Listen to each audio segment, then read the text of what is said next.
L'histoire d'aujourd'hui commence lors d'un barbecue, en famille. Un petit garçon de 6 ans court partout, il joue à chat. Partage sa brique de jus de fruits avec des inconnus, et se comporte comme un véritable ange. Sa grand-mère regarde le père de l'enfant, par-dessus la salade de pommes de terre, elle sourit. Et dit, la prochaine fois, peut-être, ne l'amène pas. Il y avait 23 adultes, à cette table. Pas un seul n'a dit un mot. Mais soudain, une jeune fille de 13 ans a repoussé sa chaise. Ce qui est sorti de la bouche de cette fille. C'est la raison pour laquelle je pense encore à cette histoire, 3 jours plus tard. Restez avec moi. Ma mère m'a dit de ne pas amener mon fils à son barbecue familial. Alors, j'ai coupé les vivres, j'ai rompu tout contact. Et je l'ai laissé face à ses propres paroles. Je m'appelle Cal. J'ai 34 ans. Je vis à Dayton avec mes 2 enfants, Lily, qui a 13 ans mais semble en avoir 45. Et Finn, qui vient d'en avoir 6, et qui est complètement obsédé par les dinosaures, depuis. En gros, le moment où il a appris leur existence. Et ce n'est pas un simple intérêt passager. Ce gamin connaît la différence entre un brachiosaure et un camarasaurus, et il vous corrigera. Sans hésiter, si vous vous trompez. Je travaille comme coordinateur des opérations, dans une entreprise de fourniture médicale. 3 jours au bureau, 2 jours en télétravail. Je ne suis pas riche, mais je suis assez à l'aise pour qu'un pneu crevé, par exemple, ne me ruine pas. Mais je ne mange pas non plus dans des grands restaurants, tous les week-ends. Vous voyez exactement ce que je veux dire. Maintenant, avant que tout cela ne prenne son sens, vous devez comprendre qui est ma mère. Elle s'appelle Gloria. Et Gloria fait partie de ces gens qui distribuent la cruauté, avec un sourire. Elle ne crie pas, elle ne jette rien. Elle est plus discrète que ça. C'est le genre de personne qui vous fait un compliment. Puis ajoute une petite phrase qui vous broie la poitrine, tu as l'air en forme. Cal. C'est courageux de ta part, d'avoir choisi cette voie. Elle dirige chaque relation dans sa vie comme si elle était le soleil, et que tout le monde autour d'elle, n'était là que pour rester en orbite. Quiconque arrête de graviter autour d'elle se retrouve étiqueté comme difficile, ingrat. Ou émotionnellement instable. Mon père, Ron, a compris, quelque part durant sa première décennie de mariage. Qu'être d'accord avec Gloria est simplement plus facile que de résister. Je ne lui en veux même plus. Cet homme hoche la tête, depuis 37 ans. Je suis presque sûr qu'il a oublié qu'il avait le droit d'avoir des opinions.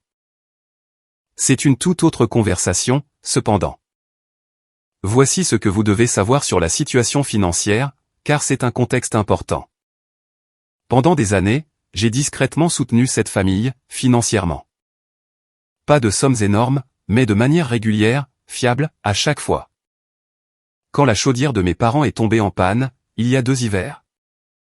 C'est moi qui ai envoyé les 2 cents.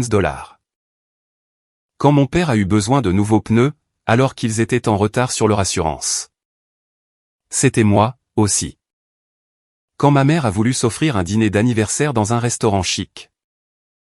Et qu'elle a opportunément oublié son portefeuille à la maison, je vous le donne en 1000. C'est moi qui ai payé. Je n'ai jamais dit un mot à ce sujet. Je l'ai fait, tout simplement, parce que c'est ce qu'on fait pour les siens, n'est-ce pas? On aide parce que c'est la famille, en se disant qu'un jour, quand on aura besoin d'eux, ils seront là. Sauf qu'ils ne l'ont jamais été. La seule fois, la seule et unique fois où j'ai demandé à Gloria de garder Finn, un week-end. Pour que je puisse emmener Lily à un tournoi de volley-ball à Columbus. Ma mère m'a dit qu'elle était trop fatiguée. Finn est véritablement l'un des enfants les plus faciles au monde.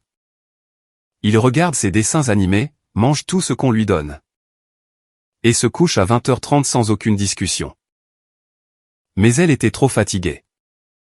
Puis, ce même week-end, j'ai vu sur Facebook qu'elle organisait une soirée carte, chez elle, pour 6 de ses amis, et qu'elle avait préparé 3 sortes de sauces différentes.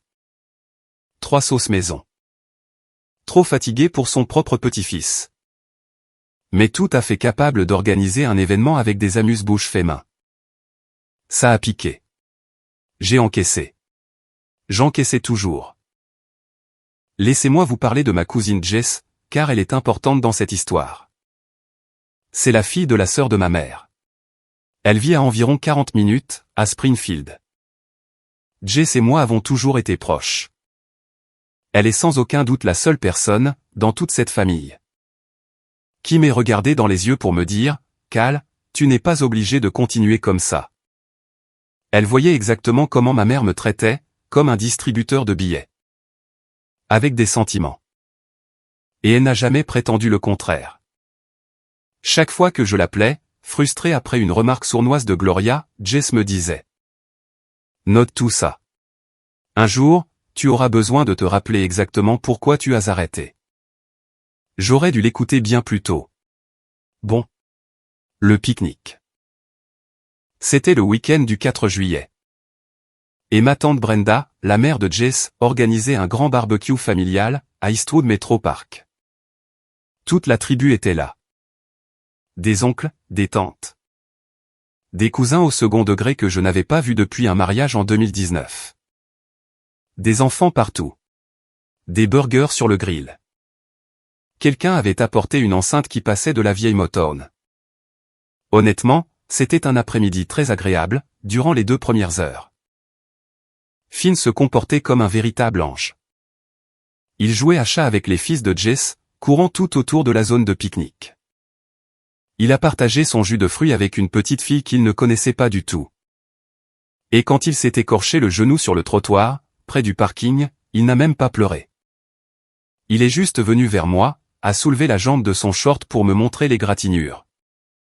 Et m'a dit, « Papa, je crois que j'ai besoin d'un pansement dinosaure. » Je veux dire, franchement. Mais Gloria l'observait, tout l'après-midi, avec cette expression sur le visage. Vous savez, cette tête, comme si elle avait mordu dans quelque chose de mauvais. Mais qu'elle essayait de rester polie. Chaque fois que Finn passait devant sa chaise, elle lâchait un petit soupir. Quand il a heurté le bord d'une table pliante et qu'un gobelet de limonade s'est renversé sur l'herbe sur personne. Juste sur l'herbe, et honnêtement, c'était un gobelet en papier. Donc 0 dégâts, sa réaction a été encore plus dramatique. Elle a dit, assez fort pour que la moitié de la table entende. Voilà exactement pourquoi. Voilà exactement pourquoi. Je ne savais même pas ce qu'elle voulait dire, et je n'ai pas posé de questions. J'ai juste nettoyé la limonade, dit à Finn d'être un peu plus prudent, et je me suis rassis. Puis est venu le dîner. Nous mangions tous. Finn est assis à côté de Lily, sur un banc un peu trop haut pour lui, alors ses jambes se balancent. Ce qui est tout à fait normal pour un enfant de 6 ans. Il a du ketchup sur le menton. Il chuchote quelque chose à Lily à propos d'un truc de dinosaure, il est tout à fait calme. Et là, Gloria pose sa fourchette, me regarde de l'autre côté de la table, et sourit. Elle sourit toujours quand elle fait ça. Elle dit, « Cal, la prochaine fois, peut-être, ne ramène pas le petit. Ce serait plus facile. » Pour tout le monde. Toute la table est devenue silencieuse. Un vrai silence, comme si quelqu'un avait mis le parc en sourdine. Ma tante Brenda a fixé son assiette. Mon oncle Ray s'est soudainement passionné pour son épi de maïs. Mon père a saisi son verre d'eau et a fixé le ciel, comme s'il cherchait quelque chose là-haut. 23 adultes. Pas un n'a dit un mot. Et Finn a entendu. Il a 6 ans, il n'est pas sourd. Il a levé les yeux vers moi avec ses grands yeux marrons, du ketchup encore sur le menton. Et il a chuchoté, « Papa, est-ce que mamie ne veut pas que je sois là ?» J'ai ouvert la bouche. J'allais dire quelque chose. Quelque chose de mesuré. Quelque chose de poli. Quelque chose de conçu pour maintenir la paix, parce que c'est ce que je faisais toujours. Maintenir la paix. Encaisser. Arrondir les angles. Faire en sorte que tout le monde soit à l'aise, au détriment de soi-même. Mais avant que je puisse prononcer un seul mot, Lily a posé son burger.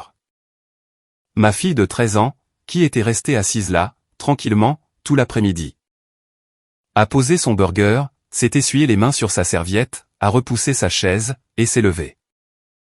Elle a regardé ma mère droit dans les yeux, et elle a dit, d'un ton calme, posé, sans crier. Mais avec une certitude absolue, répète ça. Toute la table s'est figée. La main de ma tante Brenda s'est arrêtée à mi-chemin de sa bouche, restant suspendue dans le vide. Gloria a regardé Lily comme si elle ne pouvait sincèrement pas croire ce qu'elle entendait. Elle a eu ce petit rire, ce rire méprisant qu'elle fait toujours, et elle a dit, « Lily. Assieds-toi. C'est une conversation d'adulte. » Et Lily a répondu, « Alors arrête de te comporter comme une enfant. » Je suis presque sûr que mon oncle Ray s'est vraiment étouffé avec son maïs. Mais c'est là que ça s'est compliqué, car Gloria ne perd jamais une dispute. Et elle ne perd certainement pas face à une adolescente. Elle m'a regardé, moi, pas Lily, et elle a dit, « Voilà ce qui arrive. Quand on n'enseigne pas le respect à ses enfants. » Et j'ai senti ce tiraillement familier dans ma poitrine, ce vieux poids qui me disait de m'excuser. De calmer le jeu, de prendre le bras de Lily et de dire, « Ma chérie, assieds-toi, ce n'est rien. » Maintenir la paix. Protéger la table. Protéger le moment. Protéger tout le monde, sauf moi-même. Mais quelque chose était différent, cette fois. C'était peut-être de voir le visage de Finn quand elle avait dit ça. C'était peut-être de voir ma propre fille se lever. Et faire ce que j'avais été trop lâche pour faire pendant toute ma vie d'adulte. Peut-être que j'étais juste, finalement, fatigué d'une manière que je ne pouvais plus refouler. Quoi que ce soit, j'ai regardé ma mère, et j'ai dit, « Gloria. Finn est ton petit-fils. Et si tu ne peux pas le traiter comme ta famille, alors je ne vois pas pourquoi je devrais continuer à te traiter comme la mienne. » Ensuite, j'ai remballé mes 2 enfants, la salade de pommes de terre que j'avais apportée. Et ce qu'il me restait de dignité, et je suis allé à la voiture. Attendez, laissez-moi intervenir ici. Car j'ai besoin que tout le monde réalise bien ce qui vient de se passer. 23 adultes à cette table, des oncles, des tantes, des cousins. Des gens qui connaissent cet homme et ses enfants depuis des années. Son propre père était là, et personne n'a dit un mot. Vous savez à quoi ça me fait penser? À cette scène, dans tous les films de mafieux, où quelqu'un dit quelque chose de terrible. Et où toute la table se tait soudainement pour fixer sa nourriture. Sauf que dans ces films, au moins, les gens ont peur de conséquences réelles. Ici, ils avaient juste peur d'un trajet de retour en voiture un peu gênant. La seule personne qui a réussi le test, c'était une gamine de 13 ans, en maillot de volley-ball. Le trajet du retour a été silencieux. Lily était assise à l'arrière, fixant la fenêtre. Finn s'est endormi en serrant son jouet dinosaure, avant même que nous n'atteignions l'autoroute. Je conduisais avec les 2 mains sur le volant. Et la voix de ma mère tournait en boucle dans ma tête, « La prochaine fois. N'amène pas le petit. La prochaine fois, n'amène pas le petit. » Encore et encore, comme une chanson qu'on déteste mais qu'on n'arrive pas à arrêter d'entendre. Quand je me suis garé dans l'allée, je ne suis pas sorti tout de suite. Je suis resté assis là, moteur éteint et vitre baissée, à écouter les grillons. Et j'ai pensé à toutes les fois où j'étais rentré d'un événement familial. En me sentant exactement de cette façon. Cette même boule au ventre, à chaque fois. Dans cette même allée. Cette prise de conscience m'a fait plus peur que tout ce qui s'était passé au parc. Après avoir couché les enfants, j'ai appelé Jess. Elle a décroché à la première sonnerie, ce qui en dit long sur elle. Je lui ai tout raconté, chaque mot de Gloria, chaque regard. Chaque personne qui fixait son assiette sans rien dire. Quand j'ai eu fini, Jess a dit, « Cal, tu as signé des chèques pour des gens qui ne te donneraient pas un verre d'eau. Si tu étais en train de brûler. Quand est-ce que tu vas arrêter ?» J'étais debout dans ma cuisine, à 23 heures. Sentant encore la crème solaire et le charbon de bois du barbecue. Et j'ai dit, « Ce soir. J'arrête ce soir. » Maintenant, voici à quoi a ressemblé cette fin. Parce que ce n'était pas une grande annonce spectaculaire. Pas de post Facebook, pas de messages groupés. J'ai juste arrêté, tranquillement, complètement. Le premier test est arrivé 9 jours plus tard. Gloria m'a appelé, pas pour s'excuser, évidemment. Car cela demanderait de croire qu'elle a fait quelque chose de mal. Elle m'a appelé pour me dire que le chauffe-eau faisait un bruit bizarre. Et que mon père pensait qu'il fallait le remplacer. Puis, elle a fait ce qu'elle fait toujours. Elle n'a pas demandé d'argent directement. Elle est trop bien pour ça. Elle a juste brossé le tableau, je ne sais pas ce qu'on va faire. Cal. Ton père ne travaille qu'à temps partiel, en ce moment? Et mes genoux me font tellement mal que je peux à peine aller au magasin. Je ne sais vraiment pas.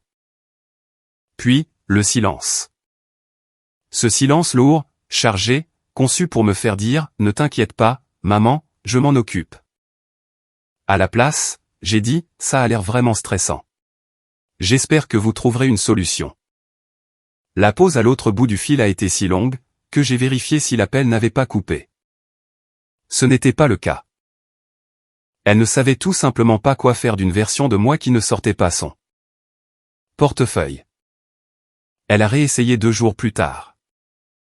La facture d'électricité était plus élevée que prévu, à cause de la clim. Même scénario, même soupir, même silence pesant. J'ai dit, c'est dur, maman. Peut-être devrais-tu appeler la compagnie d'électricité et demander un plan de paiement. Je pouvais presque entendre son cerveau court-circuiter, à travers le téléphone. Je ne vais pas prétendre que c'était agréable. Une partie de moi voulait juste envoyer l'argent et simplifier les choses. Parce que quand vous avez été le réparateur de la famille pendant tant d'années, cela devient votre identité. On ne sait même plus qui on est, sans ce rôle. Mais Jess m'a aidé à tenir bon. Elle m'envoyait un SMS chaque matin. Des petits messages, jour 12, tu te choisis toi-même. Continue. Ou simplement, tu n'es pas un distributeur. Tu n'es pas un distributeur. Cette femme mérite de longues vacances, et une médaille. Faisons une pause. C'est moi qui parle, pas Cal. Car je veux nommer exactement ce que Gloria faisait. Lors de ses appels. Elle ne demandait jamais rien directement. Elle décrivait simplement la situation, le chauffe-eau cassé, les genoux douloureux, le silence.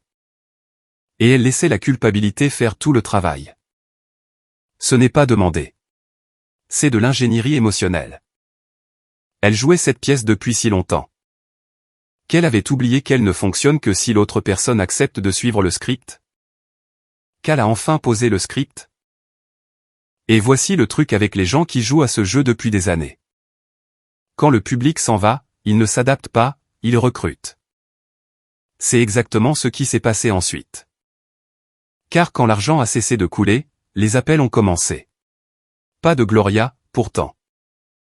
Gloria ne livre pas ses propres batailles, quand elle peut lever une armée pour le faire à sa place. La première a été tante Brenda. Elle m'a appelé un mardi après-midi, pendant que j'étais au travail. Et m'a laissé un message vocal qui durait environ 4 minutes. La version courte, j'étais égoïste. La famille s'entraide. Et même si ce n'est pas elle qui m'a élevé, si elle l'avait fait, j'aurais plus de valeur. Brenda ne m'a pas élevé, c'est exact. Elle n'est pas non plus venue à un seul de mes événements scolaires. N'a jamais fait de babysitting. Et n'a jamais contribué d'un centime à quoi que ce soit dans ma vie. Mais bien sûr, Brenda, raconte-moi tout sur les valeurs familiales. Ensuite est venue l'amie de ma mère, Carole. Une femme à qui j'ai dû parler 6 fois dans toute ma vie. Elle m'a appelé pour me dire qu'elle avait entendu dire que j'abandonnais mes parents. Et que je devrais vraiment réfléchir à l'exemple que je donnais à mes enfants. C'est la même Carole que j'ai vue un jour empocher discrètement un centre de table. Lors d'un repas à l'église. Elle est maintenant ma conseillère en éducation. Quel culot. Certains jours, j'ai failli craquer. Je serai honnête avec vous là-dessus. Pas tous les jours, mais certains. Ceux où Brenda venait d'appeler, ou quand je voyais une facture qui me stressait. Ou quand j'étais juste fatigué de tout ce bruit. Ces jours-là, le chemin de la facilité me semblait très tentant. Méphine est rentré de l'école, environ 3 semaines après le barbecue.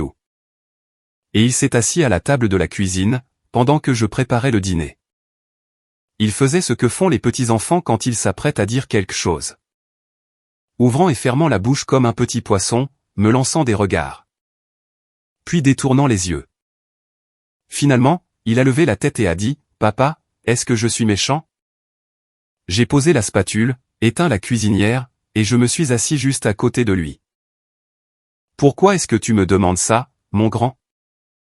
Il a répondu, parce que mamie ne m'aime pas, alors j'ai pensé que j'étais peut-être méchant. Mon petit garçon de 6 ans était assis là. A essayé sincèrement de comprendre ce qu'il avait fait de mal. Ce gamin qui partage ses goûters avec tout le monde à l'école. Ce gamin qui dessine notre famille avec tout le monde qui sourit. Et qui s'assure de dessiner la lune, aussi, parce que, la lune veut sûrement être incluse. Ce gamin qui a dit, pardon, à un mannequin chez Target, le mois dernier. Parce qu'il l'avait bousculé par accident. Il pensait qu'il était le problème. Je l'ai serré aussi fort que j'ai pu. Je lui ai dit qu'il était la meilleure chose qui me soit jamais arrivée, et que parfois, les adultes ont des problèmes qui n'ont absolument rien à voir avec les enfants. Il a eu l'air d'aller mieux après ça. Il est retourné dans sa chambre, avec ses dinosaures, à sa vie de petit garçon de 6 ans. Mais je suis allé dans la salle de bain, j'ai fermé la porte derrière moi. Et je me suis assis par terre. J'ai pleuré plus fort que je ne l'avais fait depuis des années. C'est là que j'ai pris la deuxième décision. La première était de couper l'argent. La deuxième était plus importante. J'ai décidé que je n'irais plus à aucun événement familial. Pas de dîner du dimanche, pas de fête, pas de barbecue, rien du tout. Jusqu'à ce que Gloria s'excuse auprès de Finn. Pas auprès de moi, mais auprès de lui, spécifiquement. Elle devait regarder ce petit garçon dans les yeux, et lui dire qu'elle était désolée. Qu'elle l'aimait, et qu'il n'avait rien fait de mal. C'était la condition. Non négociable. Je l'ai appelé, et je lui ai dit exactement cela. Vous savez ce qu'elle a répondu? Tu vas me punir pour une simple plaisanterie? Une plaisanterie? Mon fils, assis à la table de la cuisine, me demandant s'il est une mauvaise personne. Voilà apparemment la chute de l'histoire. Une plaisanterie, a-t-elle répété. J'ai dit, alors, il devrait être facile de s'en excuser. Elle m'a raccroché au nez. D'accord, attendez. C'était juste une blague. C'est la défense qu'elle a choisie. C'est sa stratégie. Cette femme a attendu qu'il y ait 23 témoins. A choisi le moment précis où tout le monde s'installait pour dîner, et a dit, la prochaine fois. N'amène pas le petit, devant une table pleine de nourriture. Ce n'est pas une blague. C'est un verdict rendu avec un sourire.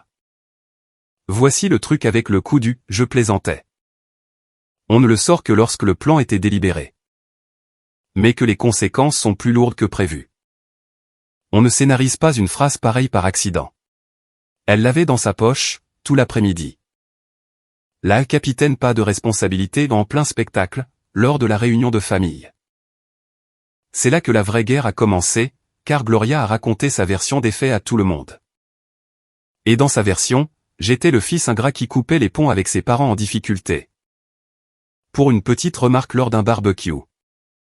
Elle a totalement occulté Finn, a passé sous silence les années de soutien financier. A omis chaque détail qui la présentait sous un mauvais jour. Ma cousine Jess a essayé de rétablir la vérité auprès de quelques personnes. Mais vous savez comment ça se passe. Celui qui arrive le premier gagne le récit. Tante Brenda a rappelé. Mon oncle Ray m'a envoyé un SMS qui disait simplement « La famille d'abord ». Cal. Facile à dire pour lui. Je n'ai jamais vu Ray contribuer à quoi que ce soit financièrement pour mes parents, mais bien sûr. Ray. La famille d'abord. Puis mon père a appelé. C'était un mardi. Attendez, non, c'était un mercredi. Je m'en souviens parce que j'étais en télétravail. Et que j'ai dû quitter une réunion pour décrocher. Bref, Ron n'est pas un homme mauvais. C'est juste un homme faible. Il a dit, Cal. Tu ne peux pas simplement laisser tomber? Ta mère ne pensait pas à mal. Elle est vraiment bouleversée. Depuis des semaines. Elle est bouleversée?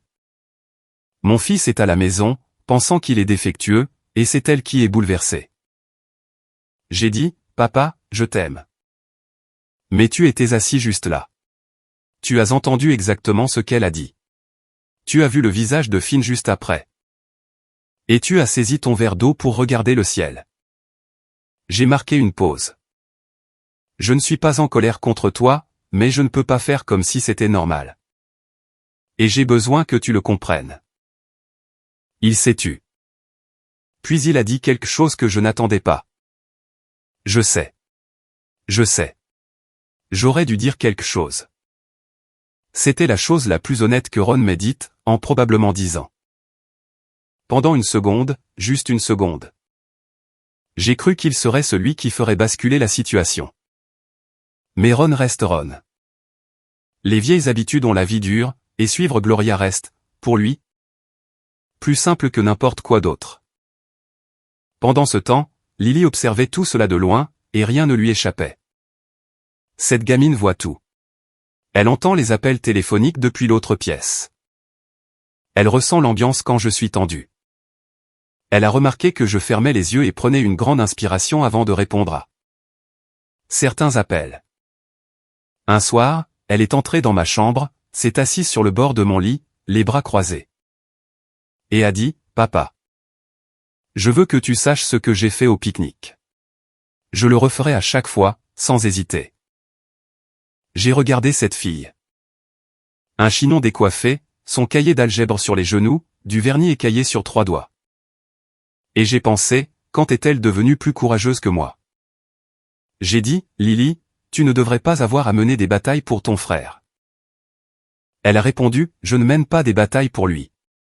Je mène des batailles avec toi. Essayez de me dire que ce n'est pas l'enfant la plus incroyable au monde. Essayez seulement. Permettez-moi d'intervenir rapidement. Pour quiconque écoute, c'est moi, pas l'histoire. Car j'ai besoin que cette phrase résonne. Elle a 13 ans. Elle a ses entraînements de volley, ses devoirs, et toute une vie devant elle. Et cette gamine s'est assise sur le lit de son père, l'a regardé dans les yeux, et a dit « Je mène des batailles avec toi. Pas pour lui, avec lui. Ce n'est pas juste une bonne gamine. C'est le produit direct d'avoir vu un parent rester calme et digne sous la pression pendant des années. Et d'avoir décidé de devenir la même chose. Si Cal avait besoin d'une raison de plus pour tenir bon, sa fille venait de lui en donner une. Bref, les choses allaient s'aggraver sérieusement, avant de s'améliorer. Restez là. Environ 5 semaines après le barbecue, Lily est rentrée de l'école avec un comportement différent. Pas triste, juste distraite. Elle n'arrêtait pas de regarder son téléphone, puis de le retourner immédiatement face contre table. Si vous avez un adolescent, vous savez exactement ce que cela signifie. Je lui ai laissé de l'espace. Nous avons dîné. Finn nous a raconté une histoire de 12 minutes sur un lézard qu'il avait vu dans la cour de récréation. Ça n'avait presque aucun sens, et nous avons tous les deux applaudi quand il a fini. Une soirée normale. Plus tard, une fois Finn couché, Lily est apparue à la porte de ma chambre, les bras croisés, se mordillant la lèvre. Elle a dit, « Papa, je dois te montrer quelque chose, et je ne veux pas que tu t'énerves. » Elle m'a tendu son téléphone. Sur l'écran, il y avait une discussion par SMS provenant de Gloria. Elle avait obtenu le numéro de Lily, probablement par tante Brenda, qui a les limites morales d'une porte moustiquaire dans un ouragan. Et elle envoyait des messages à ma fille de 13 ans, depuis 3 jours, sans que je le sache. Les messages commençaient doucement, « Bonjour, ma chérie. Mamie s'ennuie tellement de toi. » Mais ensuite, ils changeaient de ton, comme Gloria le fait toujours. Lentement, patiemment. Comme si elle dissolvait quelque chose dans une boisson en attendant que vous la finissiez. J'aimerais que ton père me laisse vous voir. Finn et toi. Ton père a toujours été très émotif. Même quand il avait ton âge. Il réagissait de manière excessive. Peut-être pourrais-tu lui parler pour moi. Ma chérie?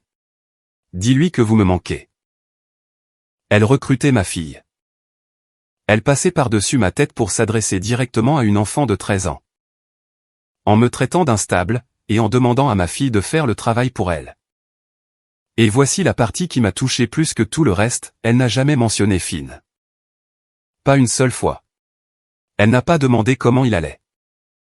Elle n'a pas dit qu'il lui manquait. Elle n'a même pas reconnu qu'il existait alors que c'était tout l'enjeu. La raison même de ma condition. Elle ne pouvait même pas faire semblant de s'intéresser à lui, dans un SMS envoyé à sa propre sœur. Mais voici ce que je ne savais pas encore. Lily n'avait pas fait que lire ses messages. Elle y avait répondu. Au message me traitant d'émotif, Lily avait écrit. Mon père n'est pas émotif. Il a juste fini de faire semblant que tout va bien quand ce n'est pas le cas. Il y a une différence. À celui demandant à Lily de me parler pour le compte de Gloria. Je ne vais pas demander à mon père de pardonner à quelqu'un qui ne s'est pas excusé. Ça n'aurait aucun sens. Non. Je suis resté là, à fixer ce téléphone, pendant un long moment. Puis j'ai regardé Lily, qui se rongeait l'ongle du pouce. Attendant de savoir si elle allait être punie. Et j'ai dit, tu es la personne la plus incroyable que j'ai jamais rencontrée de ma vie. Elle a demandé, alors, je ne suis pas privé de sortie? J'ai répondu, la seule personne qui va avoir des ennuis, en ce moment, c'est ta grand-mère. J'ai pris une capture d'écran de chaque message envoyé par Gloria. Absolument tous. Et je les ai transférés. Pas de commentaires, pas d'explications, juste les captures d'écran. À chaque personne qui m'avait traité d'égoïste. Tante Brenda, oncle Ray, Carole et son centre de table volé. Voilà ce qu'elle fait, maintenant. C'est tout ce que j'ai dit. Tante Brenda m'a rappelé, et pour la première fois de toute cette histoire. Elle n'a pas commencé par défendre ma mère. Elle a dit, je ne savais pas qu'elle faisait ça. J'ai répondu, il y a beaucoup de choses que tu ne sais pas, Brenda. Parce que tu n'as écouté qu'une seule version. L'oncle Ray, lui, est devenu totalement silencieux après ça. Honnêtement, c'est une amélioration. Jess m'a appelé en riant si fort qu'elle arrivait à peine à parler. Elle a dit, Lily est mon héroïne absolue, je vais lui acheter une pizza. Et elle l'a fait. Elle a fait 40 minutes de route depuis Springfield avec une grande pizza pepperoni. Et un tricératops en peluche pour Finn parce que, selon ses mots, ce gamin mérite un cadeau. Juste pour le plaisir. C'est exactement le genre de personne que je veux dans la vie de mes enfants. Attendez. Attendez. J'ai besoin d'une seconde, là. Donc, après le barbecue, après le silence, après avoir perdu le financement mensuel. Le coup que Gloria a tenté, c'est d'envoyer un SMS à une enfant de 13 ans. De dire du mal de son propre fils à une mineure. Et de demander à la gamine de servir d'intermédiaire. C'est incroyable. Elle a laissé à Cal une trace écrite avec son nom dessus, et elle n'a toujours pas mentionné Finn. Pas un mot sur l'enfant au centre de tout ça, ce qui vous dit tout ce que vous devez savoir. Il ne s'agissait jamais du barbecue. Il s'agissait de perdre le contrôle sur quelqu'un qui, avant, encaissait tout en silence. Bienvenue dans l'ère des conséquences. Dernière mise à jour. Après avoir envoyé ses captures d'écran. Il y a eu 2 semaines complètes de silence absolu de la part de Gloria. Elle ne pouvait pas déformer la réalité, cette fois. Ses propres mots, sur le téléphone de sa propre petite fille, en noir sur blanc. Puis, un samedi matin, on a frappé à ma porte. J'ai ouvert, et mon père, Ron, était là, sur le porche. Avec son vieux chapeau de pêche et un sac en papier d'une boulangerie du quartier. Il avait l'air de ne pas avoir dormi depuis une semaine, les yeux lourds, les épaules tombantes. Il s'est assis à la table de la cuisine, a posé le sac entre nous déroulé à la cannelle. Mes préférés quand j'étais petit. Je n'en avais pas mangé depuis je ne sais combien de temps. Et là, cet homme, que je n'ai jamais vu pleurer de toute ma vie, a mis son visage dans ses mains. Et il s'est littéralement effondré. Il a dit, je t'ai laissé tomber, Cal. J'étais assis là, à cette table. J'ai entendu exactement ce que ta mère a dit. Et je n'ai pas dit un mot parce que j'ai peur de cette femme depuis 37 ans. Et j'ai laissé cela me coûter mon fils et mes petits-enfants. J'ai dit, papa, je n'ai pas besoin que tu sois parfait. J'ai juste besoin que tu sois honnête. Pendant 2 heures, il l'a été. Il m'a dit des choses qu'il n'avait jamais dites à haute voix. Qu'il avait toujours su que Gloria avait tort dans sa façon de me traiter. Que chaque fois que j'envoyais de l'argent au fil des ans, il se sentait malade et honteux. Mais ne savait pas comment arrêter ça. Qu'il en avait parlé avec elle, une fois, il y a des années. Et qu'elle ne lui avait pas adressé la parole pendant 11 jours. Alors il n'avait plus jamais recommencé. Puis il a dit quelque chose qui m'a vraiment marqué, elle a peur, Cal. Elle ne l'admettra pas. Mais elle est terrifiée à l'idée de te perdre, et elle ne sait pas comment arranger les choses. Parce que tout le monde a toujours cédé devant elle. Elle n'a jamais eu à faire de vrais efforts. J'ai dit, je sais. J'ai cédé pendant 34 ans. C'est fini. Il a hoché la tête lentement. Puis il a dit, et si j'arrêtais de céder, moi aussi? 2 jours après cela, Ron m'a dit qu'il avait eu une vraie conversation avec Gloria. Il lui a dit que le coût du barbecue était inacceptable. Que les SMS à Lily étaient inacceptables. Que les années de dépendance financière envers moi étaient inacceptables. Et il lui a dit que si elle ne réparait pas tout ça, elle n'allait pas seulement perdre son fils. Elle allait le perdre lui, aussi. Environ 9 semaines après le pique-nique, mon téléphone a sonné. Gloria. Elle est restée silencieuse un long moment, un silence pesant. Puis elle a dit, j'ai besoin de parler à Finn, parce que je dois des excuses à ce petit garçon. Et je t'en dois aussi. J'ai laissé le silence s'installer. Puis j'ai dit, je vais y réfléchir. Je ne me suis pas précipité. Après tout ce qui s'était passé et les années d'argent, le barbecue, les SMS à Lily. La campagne de dénigrement dans la famille, je n'allais pas courir vers elle juste parce qu'elle avait enfin dit ce qu'il fallait. Je devais m'assurer que mes enfants passaient en premier. Jess m'a dit, laisse-la venir selon tes conditions, chez toi. Si elle gâche tout, c'est terminé. Alors, j'ai invité Gloria à dîner le dimanche suivant. Juste elle, moi, Lily et Finn. Je lui ai dit de venir avec de vraies excuses, ou de ne pas venir du tout. Elle est arrivée en robe. Elle ne porte jamais de robe pour des dîners décontractés. Et elle a apporté des tulipes jaunes, mes préférées. Honnêtement, je ne pensais pas qu'elle s'en souvenait. Finn était sur le canapé en train de regarder des dessins animés quand elle est entrée. Il a levé les yeux vers elle, mais n'a pas bougé. Il n'a pas couru vers elle, comme avant. Il l'a juste regardée entrer, calme et immobile. De cette façon que seuls les enfants peuvent l'être. Et j'ai vu sur son visage qu'elle réalisait enfin ce qu'elle lui avait fait. Elle s'est approchée du canapé. S'est agenouillée, ce qui n'est pas facile avec ses genoux, et l'a regardé à sa hauteur. Elle a dit, Finn, mamie doit te dire quelque chose. Ce que j'ai dit au barbecue était mal. C'était méchant, et tu n'as rien fait de mal. Tu es mon petit-fils, je t'aime. Et je suis vraiment désolé. Finn l'a regardé pendant environ 5 bonnes secondes. Puis il a dit, c'est pas grave, mamie. Tu veux voir mon nouveau dinosaure? 6 ans. Pas de rancœur, pas de conditions, juste de la grâce. Le genre de grâce que les adultes oublient, ou n'ont jamais eu. Elle l'a serré dans ses bras et a pleuré. De vraies larmes, pas du théâtre. Le genre de larmes où les épaules tremblent, et où on ne peut plus parler. Pendant le dîner, elle s'est excusée auprès de moi. Elle a dit qu'elle savait qu'elle avait été injuste pendant des années, et qu'elle allait changer. Faire un vrai travail sur elle-même. Puis elle a regardé Lily et a dit, je te dois des excuses. À toi aussi. Je n'aurais jamais dû envoyer ces messages. Tu as eu raison de défendre ton frère. Lily a répondu, merci, mamie. Juste pour que tu saches, je le referais si je devais le faire. Gloria a ri, un vrai rire, cette fois. Tout n'est pas réglé par magie. La confiance ne se reconstruit pas en un seul dîner. Je n'en vois toujours pas d'argent. C'est définitif. Mon père a pris un poste à plein temps dans un magasin de bricolage à côté. Et je suis sérieux, il a l'air sincèrement plus heureux que je ne l'ai entendu depuis des années. Il parle de bois et de mèches de perceuse comme si c'était le truc le plus intéressant au monde. Grand bien lui fasse. Tante Brenda a déposé un plat cuisiné quelques semaines plus tard, elle a dit.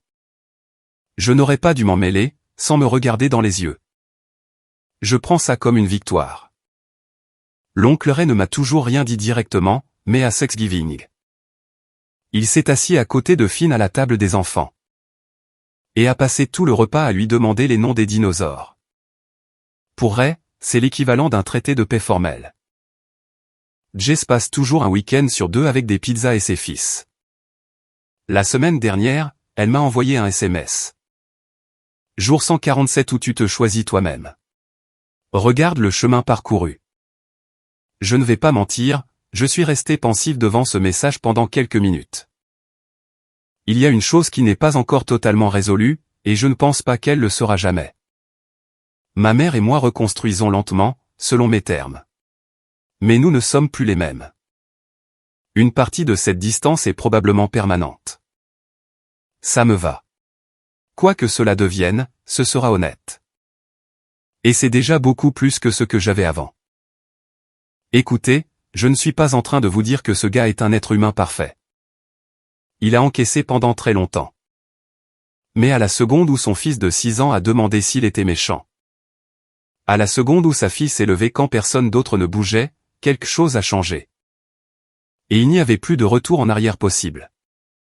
Certaines personnes dans votre vie n'agissent correctement que lorsqu'elles réalisent que vous pouvez vraiment partir. Il s'avère que sa mère était l'une de ces personnes. Dites-moi ce que vous en pensez. Pensez-vous qu'il a bien fait avec les captures d'écran, ou est-il allé trop loin? Et si vous n'êtes pas encore abonné, cliquez sur le bouton. De nouvelles histoires arrivent chaque jour.